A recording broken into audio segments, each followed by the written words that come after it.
For the News Channel 5 Midday Report with Roy Hobbs.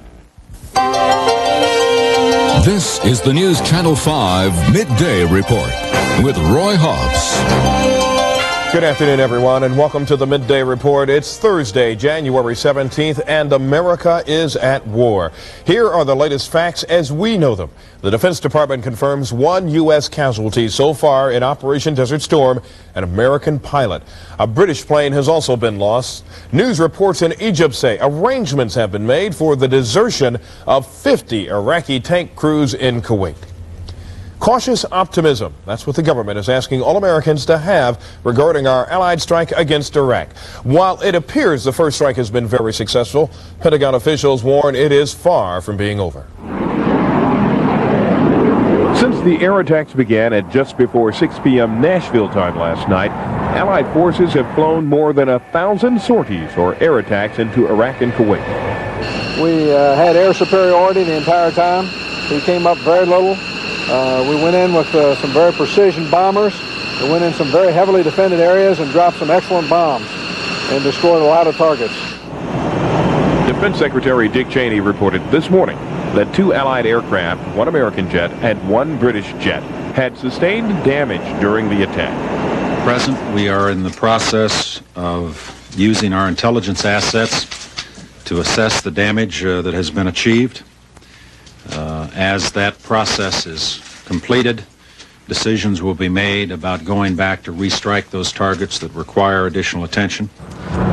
So far, the only American death reported in Operation Desert Storm is the pilot of the downed American jet. President Bush up early this morning headed for the White House Situation Room to stay up on the latest developments, but he was obviously pleased with the way things have gone so far. We are pleased with the way things have gone so far. We are determined to finish what we've set out to do, but I just think... And apparently the Allied first strike was successful enough to cause some 50 Iraqi tank crews stationed in Kuwait to surrender to Saudi Arabia. The reports say the tank crews are heading to Egyptian military posts in Saudi Arabia to give themselves up. America at war. Families left behind are anxious, worried about their loved ones in the Gulf. Some of those military families live here in Middle Tennessee and southern Kentucky. News Channel 5's Shirley Washington joins us now live. And Shirley, are there any changes at the Fort Campbell? Roy, one day after war breaks out and security is tightened here at Fort Campbell. However, officials refuse to confirm what appears to be obvious. The main gate at Fort Campbell looks a little different these days. There's an increase in military police officers, and for the first time since the crisis in the Middle East began, there are guard dogs walking the grounds. However, during a news conference this morning, Fort Campbell spokesman Bill Harrelson refused to answer questions about the tightened security, a precaution against terrorist attacks. Because I don't know. We will have a security expert here this afternoon that will answer your questions on that. Harrelson also refused to answer questions about the 101st involvement in Operation Desert Storm. I will not address or answer any questions that pertain to the operation of the division in Saudi Arabia, nor will any of the panel this afternoon. Now, as you just heard, there will be another briefing this afternoon at 3 o'clock. However, Harrelson has made it clear that no questions regarding the 101st Airborne Division will be addressed. So, Roy, looks like we'll just have to wait and see what develops in the days ahead. All righty, Shirley, thank you. News Channel 5, Shirley Washington reporting live from Fort Campbell. Well, the Gulf War is hitting home hard with the soldiers' families at Fort Campbell. These women watched the war unfold on television last night. The women are cousins and their husbands' comrades in arms serving in Saudi Arabia. Both say they are praying their husbands will come home safely. All I can do is just hope for the best, pray for a safe return, of my husband. Some of the families left at Fort Campbell have formed a support group during this time of crisis. The Tennessee National Guard families got some good news this morning. There are no Tennessee casualties to report during the first day of Operation Desert Storm. Adjutant General Carl Wallace gave his first casualty briefing this morning at the National Guard Armory. He will hold several of these updates today as long as developments in the Persian Gulf continue. Wallace talked to Tennessee air and ground troops earlier today, and he learned the air side is very much a part of the action in the Persian Gulf. Anybody does not have... On the air side, we had a lot of involvement from the 134th Air Refueling group out of Knoxville. They flew all last night. They flew the missions all day, and no ground troops are involved at this particular time. Some of them have moved positions, but that's not unusual. Wallace says the Tennessee troops' morale appears high. He passed that update on to spouses and Governor McWhorter this morning. Voices of protest are again being raised on downtown streets this morning in Nashville. Dozens of protesters crowded the street chanting, "Stop the bombing." The protesters called themselves the Coalition to End U.S. Intervention in the Middle East, and they want an immediate end to the fighting in the Persian Gulf. Military action was not the solution. We're very disappointed in what Bush did. The streets of San Francisco were lined with thousands of anti-war demonstrators last night. Dozens of police and riot gear had to be called out to keep the crowd calm. Anti-war protesters captured 2 police cars and burned them. Many Tennesseans are raising their voices in prayer this morning.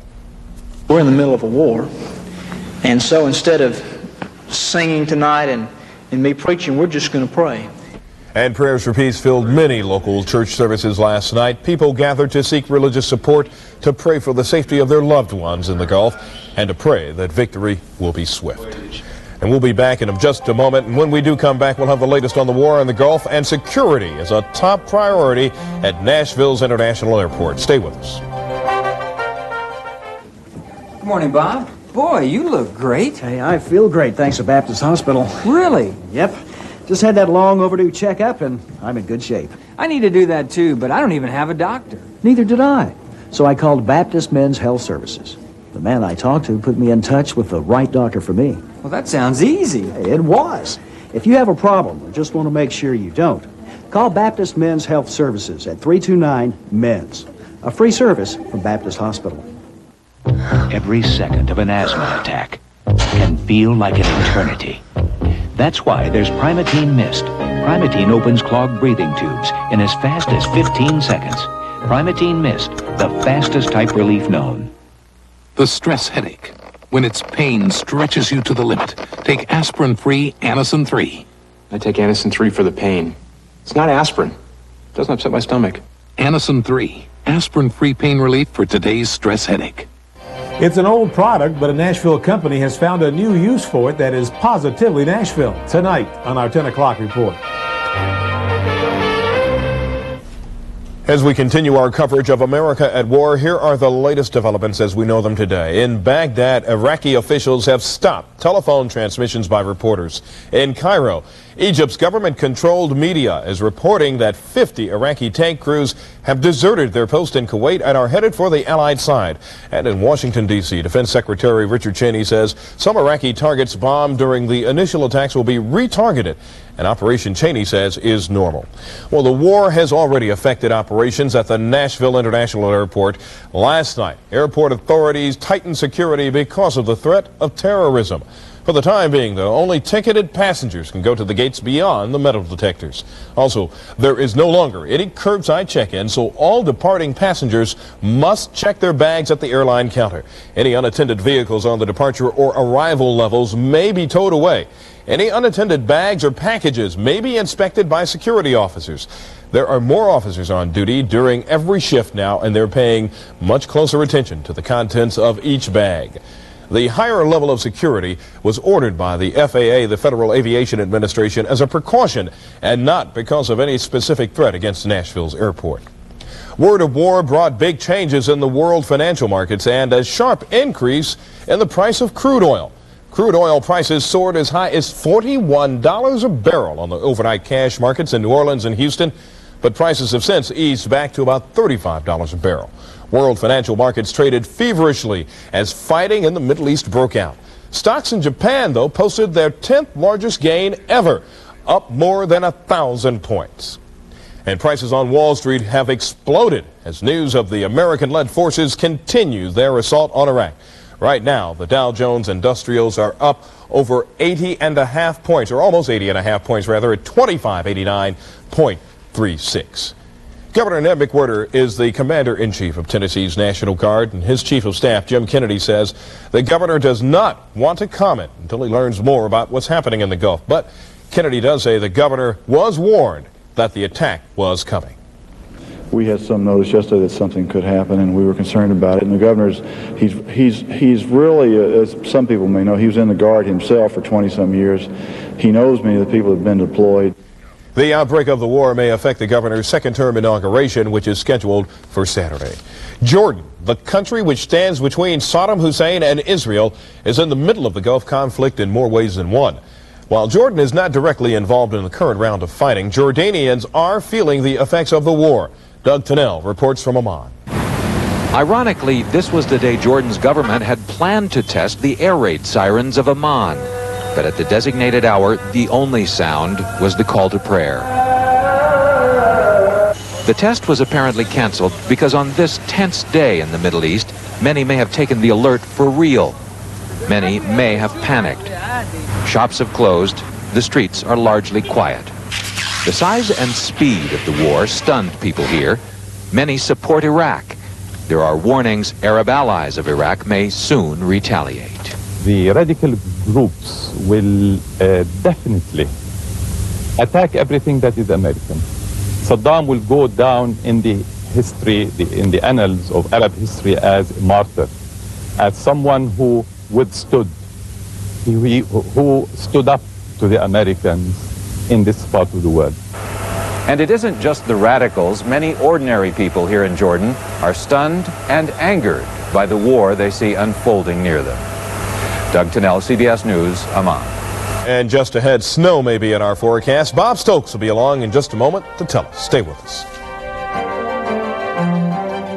Look, boys, it was swell. We were great fun. We had laughs, but that's all it was. Lois, can't we just talk about this like adults? What more is there to say? Comes a time when a woman wants substance. But Lois, we are men of substance. Oh, you are? Sure. There's more to Rice Krispies than Snap Crackle Pop. Yeah, it's fat-free and packed with the goodness of rice. And we're complex. We're tops in complex carbohydrates. Oh, then you are men of substance. That's us. Oh, say those three little words I've been longing to hear. Snap Crackle Pop, Rice Krispies.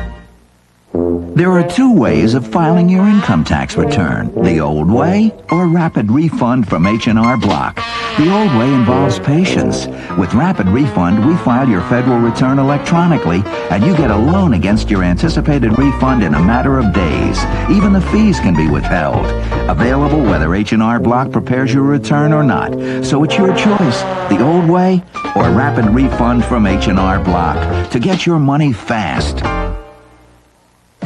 Forced to sell at the John F. Lawhon Building. New furniture inventories have been marked for immediate sale and certain liquidation. Genuine leather sofas are $2.99. Queen Anne chairs are $1.19. Large lamps are $9. At the John F. Lawhon Building, day beds are $29. Bedroom chests are $39. Genuine posture craft bedding is $39. Solid wood bunk beds are $49. This sale is at the John F. Lawhon Building, I-65 at the Jefferson Street exit next to Braid Electric. Tennessee's Adjutant General Carl Wallace says members of a Tennessee National Guard air refueling unit and a flight line crew took part in the initial airstrikes against Iraq. Major General Carl Wallace says no casualties have been reported among Tennessee Guard units. Now, let's check in with Bob Stokes and find out about our forecast in this area. And I would imagine most folks' minds are on what's happening out in the Gulf. And how's our weather today, though? Well, exactly, Roy. Yeah. Well, we've got clouds in the Gulf. Speaking of the Gulf, and we've got some clouds here, but I'm expecting some sunshine here during the afternoon, and it looks like dry weather for the next several days, as a matter of fact, Roy. Good news. Now, during the past 24 hours, we've had a high of 52 degrees with a low of 40 this morning. There's been no rainfall, 2.73 inches for the month. Right now, under cloudy skies, but I think some sunshine will break through before the day is done. 41 degrees. It is cool with a relative humidity of 70%. Winds out of the southwest at 7 miles per hour. Pressure 30.25, and it is rising. There is an area of low pressure over the Mideast at this time, which is creating a lot of cloud cover. Now, just to put this in perspective, this is Saudi Arabia down here, this big country. This is Iraq, and all this area here is covered with clouds. Practically, there could be some rain showers developing developing over the next 24 hours in that region. Now, coming back closer to home, you can see a thin layer of clouds continuing to cover parts of Tennessee, but there's a large clearing off toward our southwest, which will build in during the afternoon tonight and tomorrow and give us some sunshine tomorrow. In fact, for the next several days, this is the tail end of that old low pressure area which brought us some rain a couple of days ago, but no more rainfall is expected here in Middle Tennessee for quite some time, as a matter of fact. You can see the spinning of that area of low pressure during the past 24 hours counterclockwise, moving toward the northeast, where heavy snow came down over parts of Maine and New Hampshire last night. Also some snowfall over parts of New Mexico and western Texas. El Paso, which is usually warm and dry even in the wintertime, could see some snow today. They've already had some snowfall, rain over other parts of Texas, but high pressure building in here. But in the upper atmosphere, still some cloudiness, still some moisture, but I'm expecting some sunny breaks throughout the afternoon. Now, tomorrow we'll have some sunshine as well, maybe a stray cloud or two persisting, some snowfall developing over the Great Lakes, and this weather maker here over the Pacific Northwest could cool us down quite a bit as we go into Sunday. Temperatures may drop into the 30s for highs on Sunday. Now, our highs today will be in the 40s with the cool air to our north, and on Friday, temperatures will stay in the 40s with readings in the 50s to our southeast and some 70s over Miami, and we have some 60s over parts of the southwest. The forecast for Nashville today, clouds, quite a bit of them, but sunny breaks now and again this afternoon, a high of only 46 degrees, winds coming in from the west at 5 to 10 miles per hour. The outlook for Nashville tonight, fair skies and rather cold, a low of 29 degrees. There's going to be a few clouds around still, winds out of the west at 5 miles per hour. The next 5 days, partly cloudy skies right through Sunday, and Monday we'll have a lot of sunshine, highs in the 40s for the next couple of days, or at least into Friday, then about 50 on Saturday, and dropping quite a bit on Sunday and Monday with highs only in the 30s. And temperatures in the Mideast, by the way, Roy, have ranged anywhere from the 50s to the 70s there. So not as hot as it was when we were first reporting on temperatures in the summer. That's right. All right. Yeah. Thank you, Bob. And when we come back, we'll have a live report from Washington on the latest in America at War. Stay with us.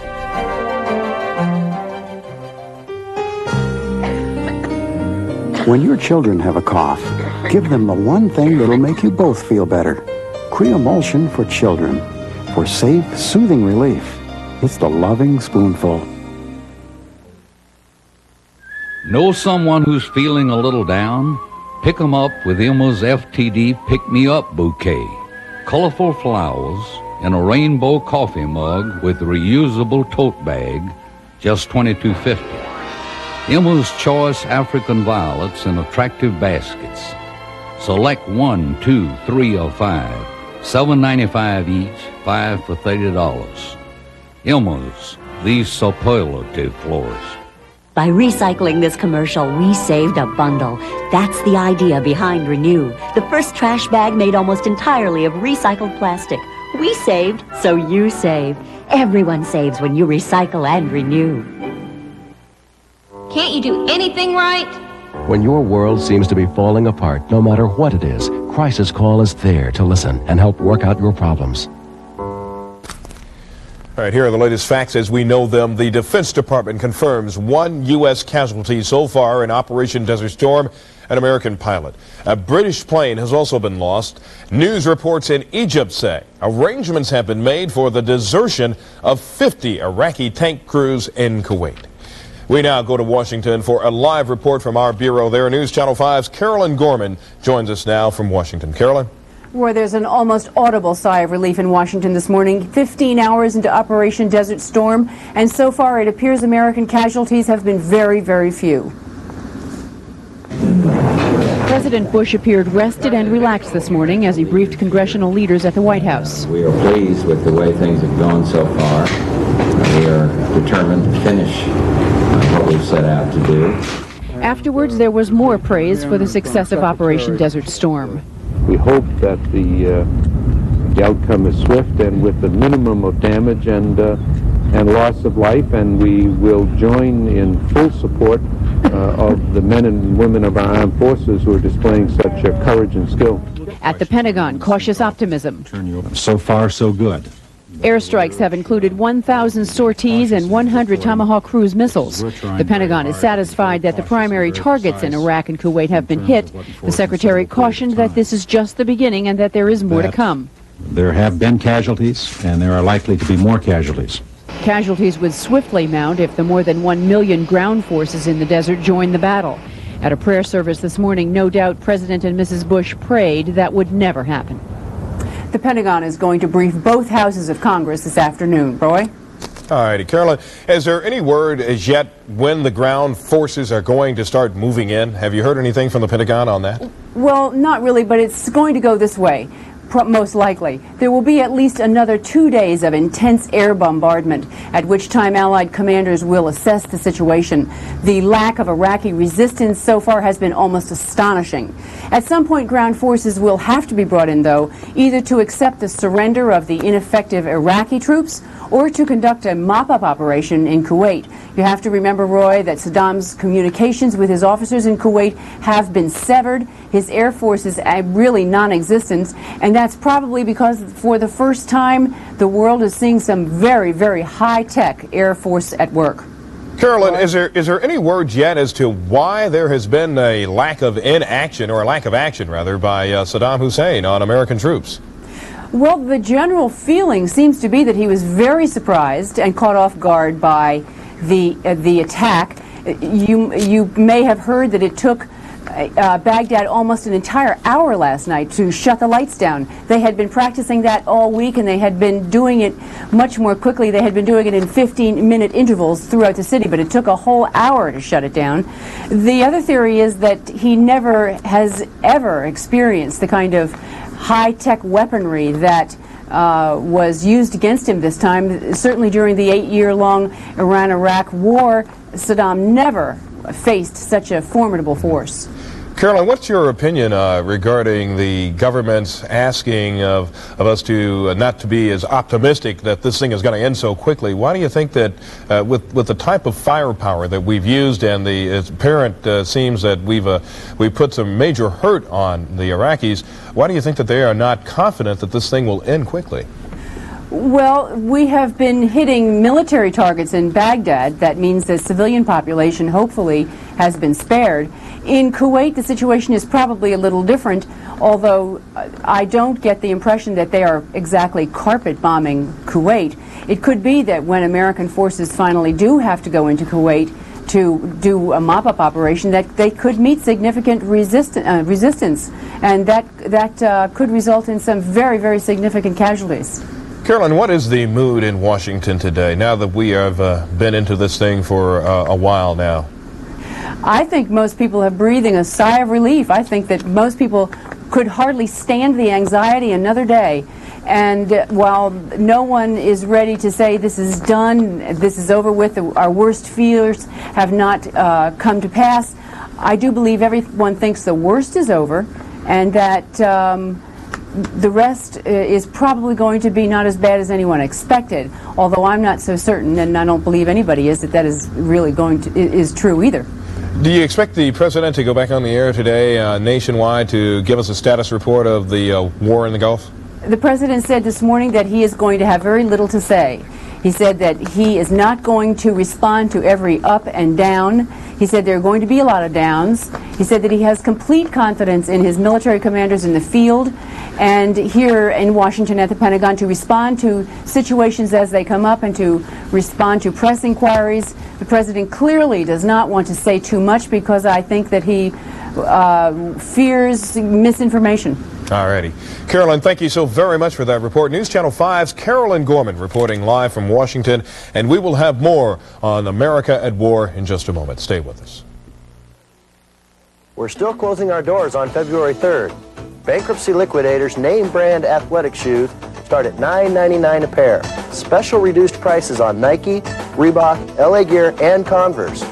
Low tops, none higher than $25. High tops, none higher than $35. We're still closing our doors on February 3rd. Bankruptcy Liquidators has reduced our men's dress, casual, and athletic shoe prices to only $9.99 a pair. There goes another one of them Food Line trucks. Yeah, wasting your time, you ask me, opening new stores around here. Don't know. Mildred says Food Line's got real good meat and produce. Already got supermarkets with meat and produce. And she says they got a big selection of name brand products. Don't Mildred know we got stores with name brand products? Well, I reckon so, but she said Food Line's got extra low prices. Oh? Well, Mildred said it was going to rain today, too, and look how nice. Food Lion. Everywhere we go, we bring extra low prices. Here's a look at the facts as we know them today. America in war. U.S. military sources now say the American plane lost in the first day of the raids on Iraq was a Navy F-18. Sources do not say whether the plane was shot down or crashed from another cause. And they are not saying which aircraft carrier the base was the base for that lost plane. The pilot is officially listed as missing and presumed dead. His identification is being withheld pending notification of next of kin. Also, a British plane has reportedly been lost. We don't know how many pilots were on board that plane. And Egypt says arrangements have been made for the desertion of 50 Iraqi tank crews in Kuwait. Also, Tennessee Adjutant General Carl Wallace says there were no Tennessee casualties. Now, News Channel 5 is making some program changes so that we can continue to bring you the latest news on the war in the Persian Gulf. Now, for the time being, our midday report, which you are viewing right now, will air at 11 a.m. It will be followed by The Young and the Restless at 11:30. Talk of the Town will be seen at 12:30. We will interrupt network programming at any time if there are any important local developments related to Operation Desert Storm. Also, we will be giving out phone numbers throughout the day here on News Channel 5 for the Defense Department for family members who need to try to get information about their loved ones who are deployed to the Persian Gulf and are in Operation Desert Storm. Now let's check in with Bob Stokes and find out about today's forecast and see what the weather looks like. Yeah, a lot of clouds around now, Roy, but I think enough clearing will come in and provide us with some sunshine now and again. The next 5 days, as a matter of fact, calls for dry weather right through the weekend and Monday. But you'll notice that temperatures will plunge on Sunday, a high of only 37, then high of 35 on Monday. Up until that time, readings in the 40s and low 50s for highs. Alrighty. Thank you, Bob, and thank you for joining us. We will see you back here throughout the day with the latest information on America at War. Bye-bye.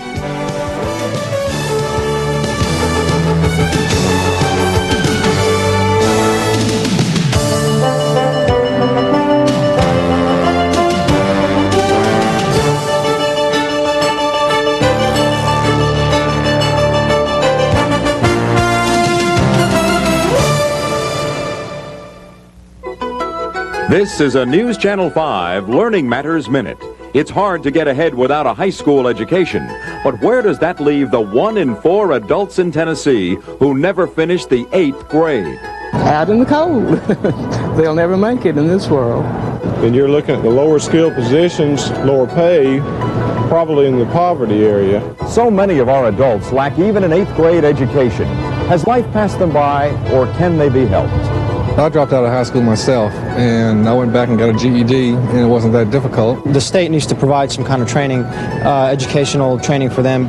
And there are people out there willing to help them. I'm teaching in developmental studies program at TSU, and the people I've been working with are great. You always got a chance, you just don't give up. This has been another Learning Matters Minute, brought to you as a public service of News Channel 5.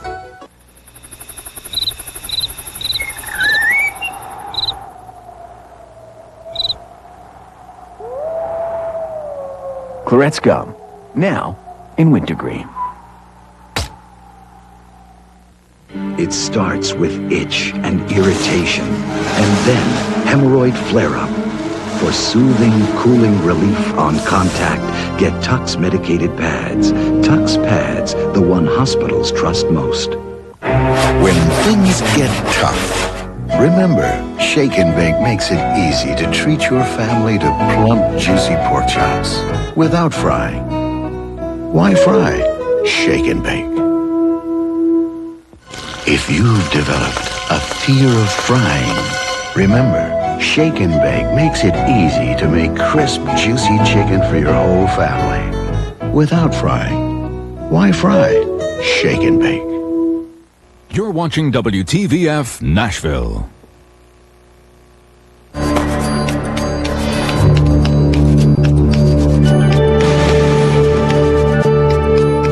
is CBS.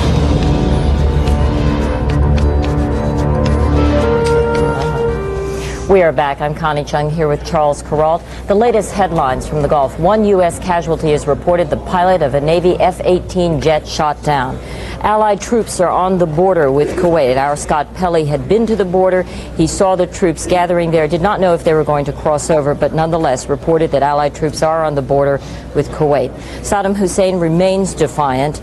President Bush says he's pleased with the progress of the war. Allied troops are reported massing on the border between Saudi Arabia and Kuwait, perhaps signaling that the ground war is at hand. But in Baghdad, Saddam Hussein is not budging from his position. The latest demand that he leave Kuwait comes from Mikhail Gorbachev, who sent a note to Saddam through the Soviet ambassador. That defiance stretches all the way to London, where Iraq's ambassador promises a struggle, quote, to the last Iraqi child. The air war that has raged in the Iraqi skies began not with planes, but with a barrage of about 100 Tomahawk cruise missiles. The Pentagon says the Tomahawks came through their first taste of combat with flying colors. Once the missiles had done their work, Allied aircraft went into action, more than 1,000 sorties so far. U.S. officials say more planes are on the way, and one estimate says there could be 2,000, that's 2,000 raids by the end of the first day of combat. Returning pilots described what it was like. You sit there and you watch this stuff come up, and at some point you become comfortable almost with what you're doing because you're in your cockpit, and then you realize that this isn't the time to become comfortable with what you're doing because you've got stuff being aimed at you. And it kind of jogs you back into reality, and you go, that is aimed for me. I need to be looking at it a little bit better. So it kind of brings you back into reality real quick. President Bush this morning praised the Allied effort, and later he attended church with members of his cabinet and the Reverend Billy Graham. For the stock markets in this country, war in the Gulf has been a shot in the arm. The Dow Jones Industrials Average is up sharply, and oil prices are way down. Aren't you struck when you hear these pilots talking about how they felt as they were flying these missions? Many of them, I'm told, have had 7-8 years of experience preparing themselves for this very moment, and now it has come. Yes, the General Dugan was talking a minute ago, Connie, about how many of these aircraft have been carrying out these missions have never been tried out in war before. We ought to note that most of these pilots have never been tried out in war before either. There's a big difference, as we all know, between 7 or 8 years of training and actually taking off with a full bomb load, flying across an enemy border, and heading for an enemy. And apparently, those pilots' work is having some effect. We know that. We have a report now that sources in Iran say that Iraqi TV has gone off the air with a deafening blow. That may mean, I suppose, that one of the hundreds of American fighters and bombers are in the air again tonight, for it is night in the theater of operations, bombed Iraqi TV off the air. In any case, we know that communications in that country have been fairly well disrupted. I don't know, Charles, if you had seen yesterday's Wall Street Journal. It was describing Saddam Hussein. We saw him today, of course, on television, and he was rallying his troops and his supporters. But this particular piece said that he was either a man bent on martyrdom or a high-rolling gambler who had misread his cards. And it also said that when UN Secretary General Javier Pérez de Cuellar met with him, that Pérez de Cuellar said that he appeared totally detached from the crisis at hand, uninterested in anything his visitor had to say, and even unable to focus on issues he himself has previously addressed. Instead, he seemed preoccupied, this is most bizarre, with plying Mr. Pérez de Cuellar with tea and coffee, a strange departure for a man who, with earlier visitors, had little time for any pleasantries. And no one seems to be able to get in contact with him. His whereabouts are not known. He obviously was trying to avoid a specific U.S. attack. But no matter what tact anyone was taking, Saddam Hussein was not, didn't seem to be responding. Gorbachev now has tried to appeal to him, but we don't know the results of that. It's hard to figure out, isn't it? All this time, I accepted at face value, Connie, the often repeated maxim that Saddam Hussein was a megalomaniac, perhaps, but not a madman. And it's so that events of the last couple of days do make you wonder where his mind is. Exactly. I think when Dan Rather came back from his interview, he clearly got the impression that this was not a madman, and that although there were bits of evidence of rather bizarre behavior, that Dan didn't really get that impression at all. My thoughts keep straying back to those pilots. We've lost one of them that we know of so far, a Navy man flying an F-18. Bernard Goldberg is sitting here. He has a little bit of experience of warfare. What do you think about the performance of those flyers so far, Bernie? Well, we do have some late word from London, Charles, quoting defense officials saying that the previous bombing raids inflicted significant damage, those are their words, significant damage on Iraq, and that the sorties would continue. I think the headline of the day, at least so far, is Scott Pelley's report that American and other allied troops are massing on the border near Kuwait. Officials have reported that more air raids have been launched from Saudi bases. We assume air raids have been launched. They've taken off from Saudi bases, and they're heading for Iraq. Some of the pilots, Charles, that came back earlier, who flew the earlier raids on Iraq, have been back in Saudi Arabia for some time now, and they've spoken about the attack runs that they were on. These are some of the pictures of the planes returning to the bases in Saudi Arabia. The pilots came back, and this is what they had to say. I can tell you that where we went today, nobody showed up to challenge us. If we can scare them so bad into not showing up, then we've probably done our job better than if we had to go up there and hurt somebody.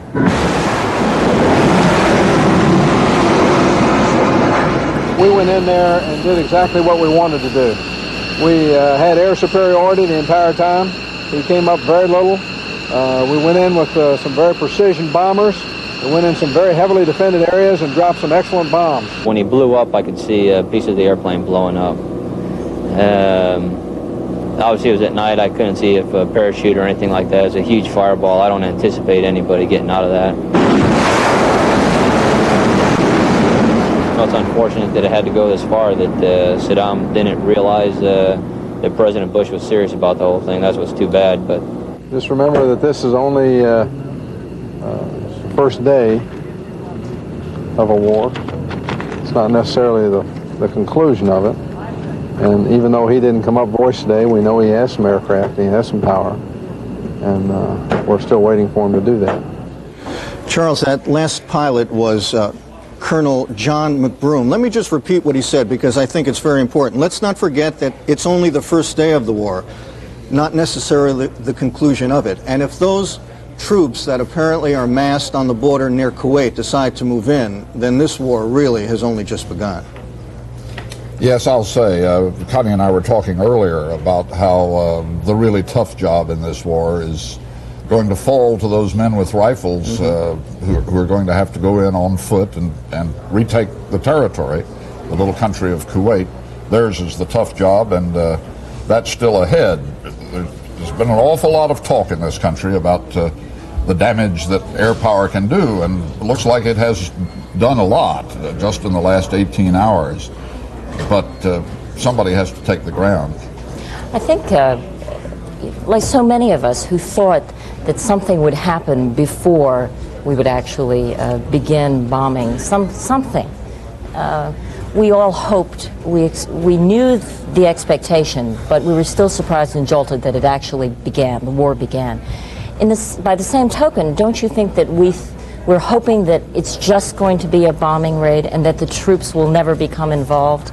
I just don't think that's in the cards. Yeah. I know that's not in the cards, but I mean, there's this feeling that maybe it could just be this part. Maybe we could just leave it at that. Not to happen. Well, there were many demonstrations all across the country last night in Washington, D.C. at Lafayette Square, in the United Nations, here in New York City, in Huntington, West Virginia, Austin, Texas, San Francisco, there was an angry and animated crowd of demonstrators last night. Today, the demonstrators are back. John Blackstone is with them at the Federal Building. John? Good morning. Here, the Federal Building has been sealed off by demonstrators. Many of these demonstrators have been on the streets since yesterday, in fact, since minutes after the announcement that America was at war. Here at the Federal Building this morning, their attempt has been to close down the federal government in San Francisco. There's a large crowd of demonstrators who have pushed right up against the doors, sealed the building, closed. Federal employees were told if they were going to get to work this morning that they'd have to get in before 6 o'clock in the morning. There may be some people at work, certainly very few. Now, there's a large number of riot police around here as well, fully equipped. They have been making arrests, and they promise to make many more. This gathering has now been officially warned that this is an act of civil disobedience, and people will be arrested. We expect large-scale arrests to begin soon. It's also fair to say, however, that a lot of the demonstrators here did not come bent on violence. They came to make a peaceful demonstration. Certainly in talking to them, we've been told over and over that people came here, many people came here just hoping to make a peaceful point against war, and that it's a large number, it's only a small number of those, rather, who've caused problems with the police. Also fair to say that not all the demonstrations here have been against what's been going on in the Middle East, that there was at least one demonstration at a naval weapons plant in this area last night of people who wanted to show their support for the president and for the fighting men in the Gulf. Thank you. John Blackstone in San Francisco at the Federal Building. We're seeing a new generation of student demonstrators, the crystallization of or a repeat of the 60s. They are returning again. The students who were not activists in the 70s and the 80s are now becoming political activists again because of this war. Meredith Vieira is at Columbia University. Let's go live there. Meredith? Well, Connie, at this point, I can't say that you're seeing a repeat of what happened in the 60s. You can see behind me, there are about 350 students and faculty demonstrating at this point, rallying at this point, according to the police. That is truly a minority of students here at Columbia. There is an organized anti-war movement here, and they would argue that the number here is small because they haven't had enough time to organize the students. The war caught all of us, or most of us, by surprise. But they said last night they started with about 200 students, and within an hour had 2,000 who marched down to the UN. However, I've talked to a lot of students here this morning, and I find a very mixed feeling about what's going on here. A student just moments ago said to me, please make it clear to your audience that the majority of students here do not support an anti-war movement. A few days ago, there were probably several thousand students in this area here demonstrating, and now very few because the war has started. Most of the students here, he said, want to get behind the president at this point. Besides which, at this point, America and its allies seem to be doing very well. But if I can turn the camera, I just want to show you, across the way here in this square, there is a small group called Students Mobilized Against Saddam Hussein. It is quite a small group who are in support of the president. They say their numbers are much larger, but they're not reflected physically because people who support the president don't tend to come out in large number. They are also chanting. They have their own mic there. And they claim that they truly represent American students, that if you see an anti-war movement here, it's because Columbia tends to have a liberal tradition. All right. Connie? Thank you. Meredith Vieira at Columbia University. I'm glad she pointed out the fact that I can make sweeping statements such as we're seeing a crystallization of a new student movement in the 90s, when in fact what she says is that there are very few, and a majority of the students are telling her that they are not anti-war. They are not against this particular war. Charles? All right. CBS News coverage of the war in the Gulf will continue.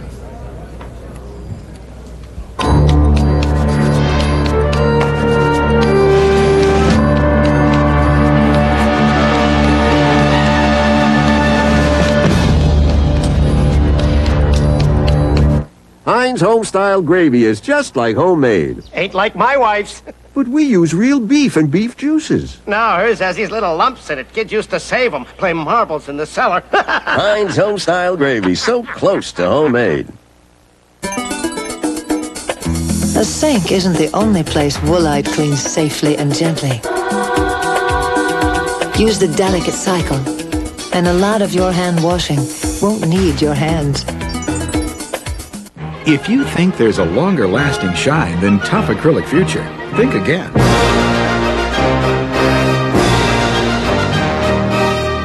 For long-lasting acrylic protection, nothing outshines future. If your doctor has recommended Metamucil and you like the results, but you don't like those glasses of thick liquid, change to FiberCon. Get the same fiber action in easy-to-swallow tablets. Get doctor-recommended FiberCon. Someone should talk to you about how much time you spend on the phone, and who you talk to, and when and where. A Sprint representative can easily help you select a savings plan for your personal calling needs, and Sprint has better overall savings than AT&T. So there's a plan that's perfect for you, unless of course you're a teenager. I can't believe it. No one's invented the perfect plan for that.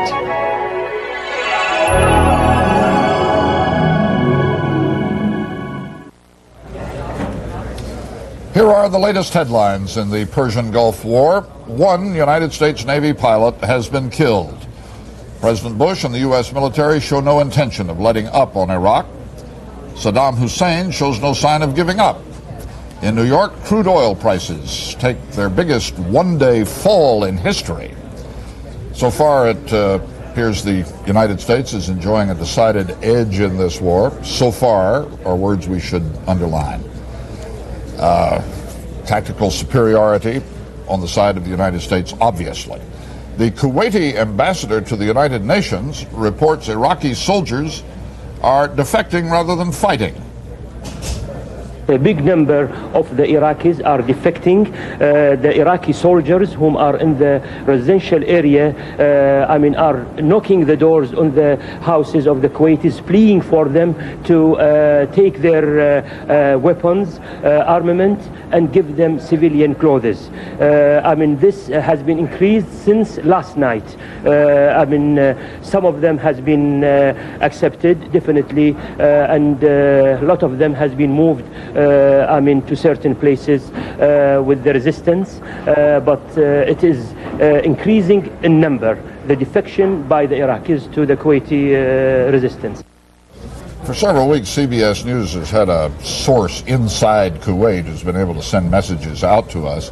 And what the Kuwaiti ambassador said just then is something we've actually been hearing for a long time now, that many of the Iraqi soldiers wanted no part of this occupation, and at least gave the Kuwaitis the impression that they would defect at the first opportunity. The opportunity has come for those who want to.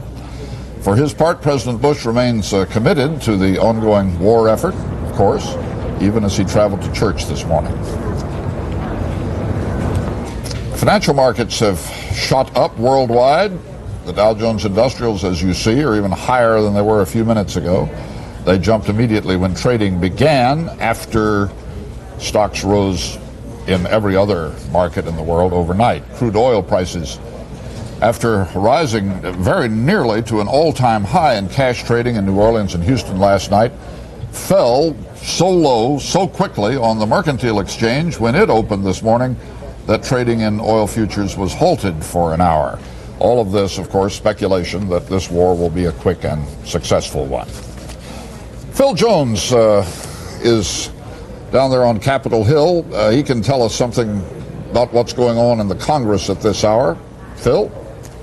Well, Charles, at this point, Congress really has sort of a secondary role. In a way, they're spectators. They've already done this past weekend what they had to do, and that was pass the resolution telling the president that if he could certify that the diplomacy had failed, then it was all right to go ahead with force.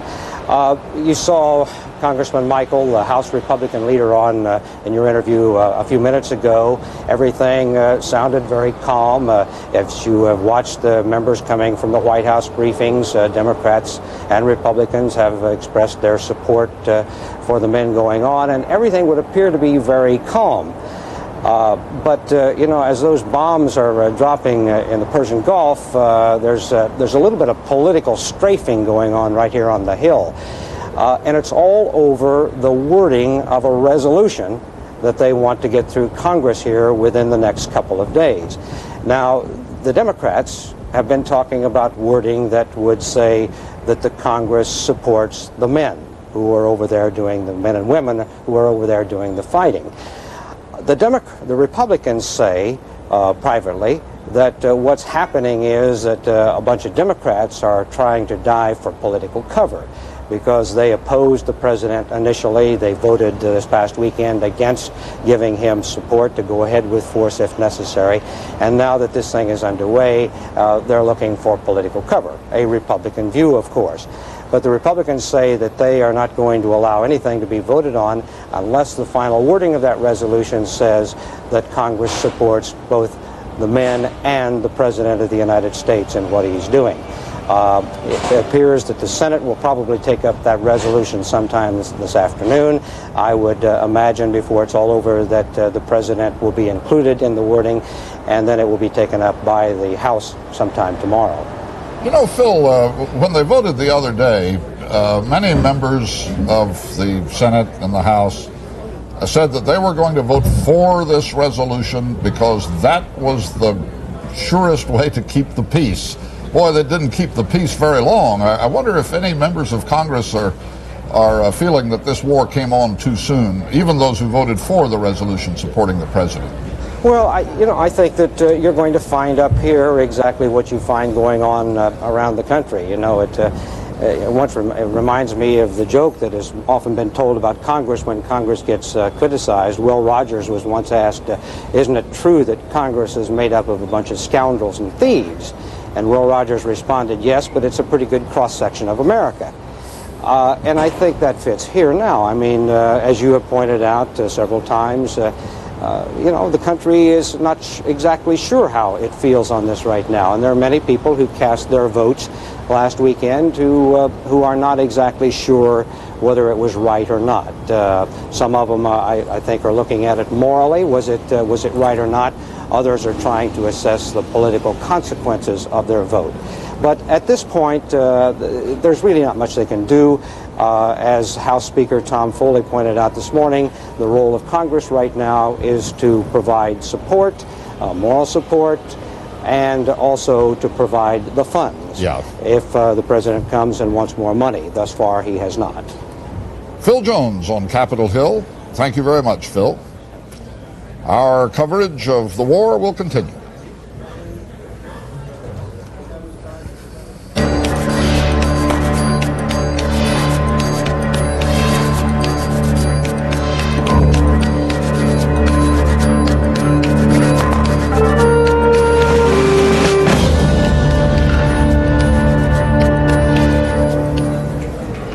We are back.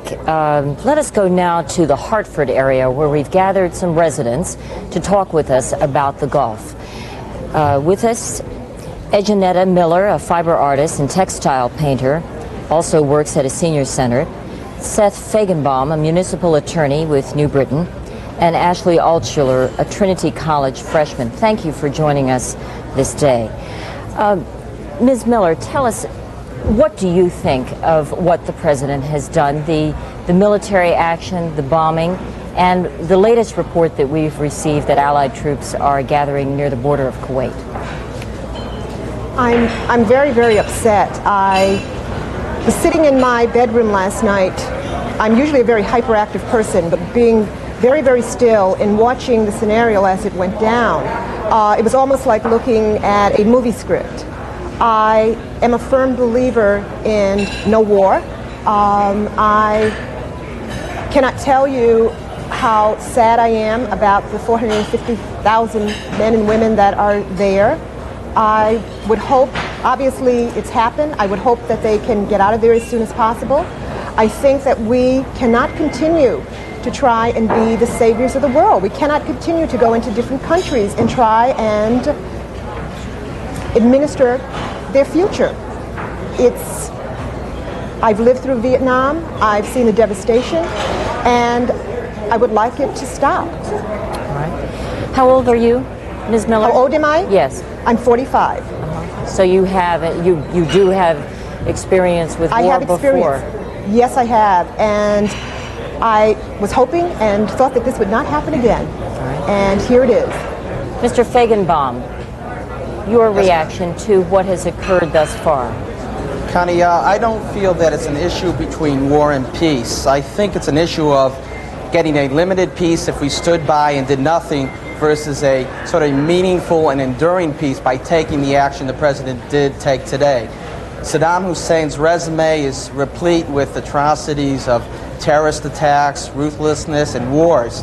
And I'm reminded of the old adage that pay me now or pay me later. By taking this action today, I think he's saying that we'll try to minimize casualties and not give Saddam Hussein an opportunity to acquire more armaments, and especially nuclear armaments.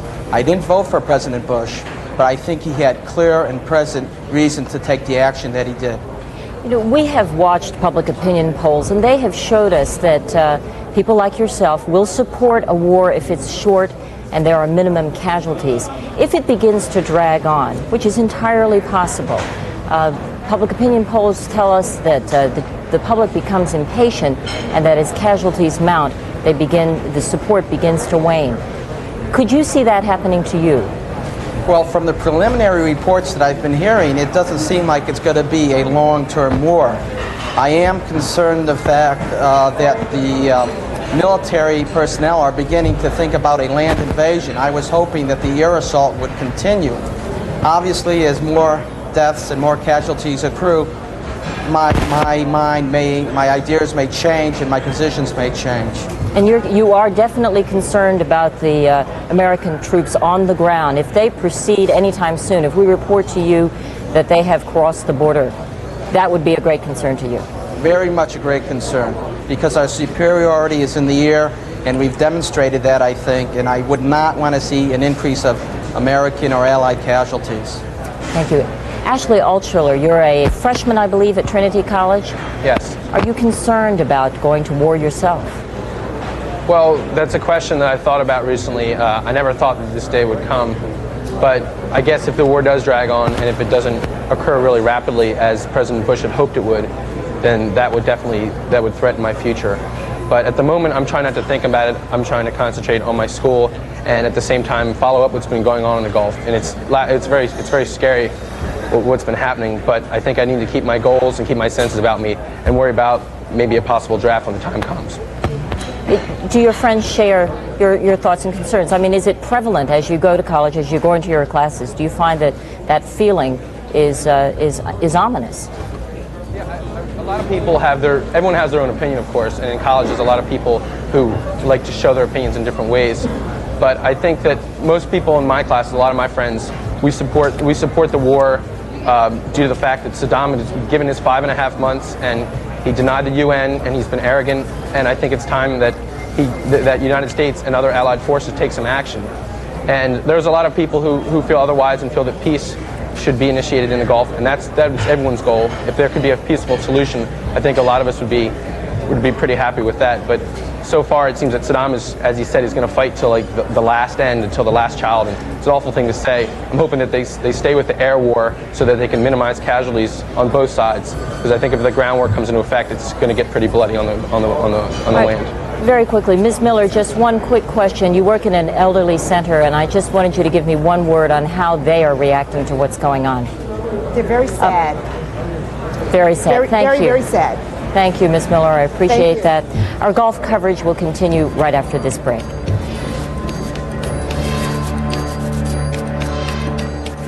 This is CBS. Way back in 1988, when I was young, the American Cancer Society taught me that a low-fat, high-fiber diet could reduce the risk of cancer. I gave up some of my vices, didn't drink too much, ate my vegetables, especially those rich in vitamins A and C, and every bite was delicious. Today, I'm 82 and still having a blast. Ready for warp speed, Commander. Execute. The American Cancer Society knows eating right can reduce the risk of cancer. Nobody knows a neighborhood like a kid on a bike. Kids in their bikes explore every street, every shortcut, curb, and pothole. But explorers often encounter the unknown and the unexpected, and they need to be prepared. Each year, 4 times as many children are killed on bikes as kidnapped by strangers. Head injuries from a bike fall could disable your child for life. The Surgeon General says helmets could prevent most serious head injuries. So give your kids bike helmets and make sure they wear them. Bike helmets are smart.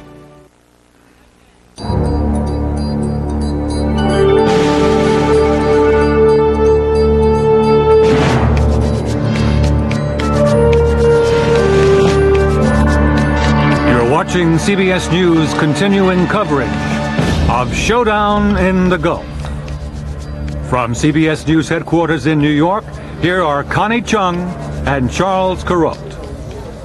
Here are the latest headlines. Allied troops are said to be massed on the Kuwaiti border now. Iraqi targets being hard hit again by Allied airstrikes. It's nighttime over there. One report says Iraqi television has gone off the air and went off the air, according to this report, with a bang. But Saddam Hussein says Iraq will fight on.